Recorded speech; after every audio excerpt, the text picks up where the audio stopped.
Muwalat means to do the wudu, the actions one after another without having a gap. One after another without having gap. So Muwalat means doing the wudu, the actions of wudu, one after another without having a gap in the middle. So here Imam Shafi'i and Imam Abu Hanifa, they don't consider this as fard. Imam Shafi'i consider niyyah and tartib on top of the 4 which all of them agree as fard. So that's 6 complete for him. There is no more fard for Imam Shafi'i. So Muwalat, the actions to be done one after another, this is considered fard for Imam Malik and Imam Ahmad bin Hanbal. What does that prove? Why do Ahnaf, the Hanafis and Shafis, do not consider this a fard? Because of the hadith that Nabi Sallallahu Alaihi Wasallam was in the market doing wudu. And then he was called for janazah. And he hadn't washed his feet. So he left, he went to masjid, he washed his feet, and then he led. So they said this is a proof that even though it is a sunnah, and Nabi Sallallahu Alaihi Wasallam has always done it, but if it was fard, would Nabi Sallallahu Alaihi Wasallam not wash his feet? So Imam Abu Hanifa and Imam Shafi'i, they consider this not to be fard, proving from this hadith. And they also have a narration from Ibn Umar that he has done the same, and no one had objected to that. So this is enough, sufficient proof for them. The other 2 fuqaha, from the fuqaha, Imam Malik and Imam Ahmad bin Hanbal, they consider it to be fard. And what's their proof?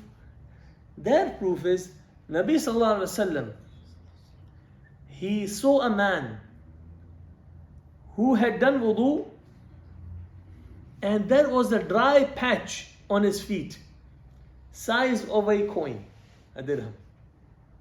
There was a dry patch on his feet. So he told him to repeat his wudu. Why didn't he just tell him, go and wash your feet? They took from that hadith that the fact that Nabi Sallallahu Alaihi Wasallam asked the person to repeat his wudu, it is a fard of wudu. You can argue that Nabi Sallallahu Alaihi Wasallam wanted to teach him a lesson. Regardless, the argument won't be accepted, because you want to teach him a lesson so he never does it again. But that argument won't be accepted, because if Nabi Sallallahu Alaihi Wasallam teach him a lesson, it's a lesson for you too. Alright? Okay. Let me go back to, do you remember when we were learning niyyah? I mentioned, what did I mention about? I mentioned, they say that wudu is a wasila for salah. Whatever is a shart in salah should be a shart in wudu.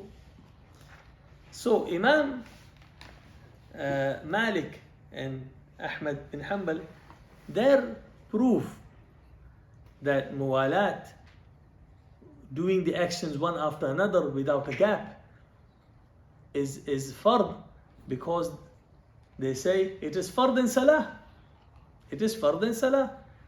You can't do ruku and then have a break and go for sajda. You must do actions one after another. If that's the case, then it should be for wudu. Imam Shafi can't use that anymore, because if that was the case, then why would Nabi Sallallahu Alaihi Wasallam wash his feet? He come back to masjid and wash his feet and have a gap. So that rule, the Ahnaf would use that hadith that Nabi Sallallahu Alaihi Wasallam did wudu in the market and he completed it in the masjid later. he came to masjid and completed it, they use that as a proof that the wasila does not have to have the same ruling as the maqsad, the aim. And that's a rule within the Hanafi fiqh, and opposite is the rule in some of the other fiqhs. So that's muwalat. That's everything we need to know. Why the two main hadith which I explained are the main reasons why they take muwalat as fard or being a sunnah. Clear?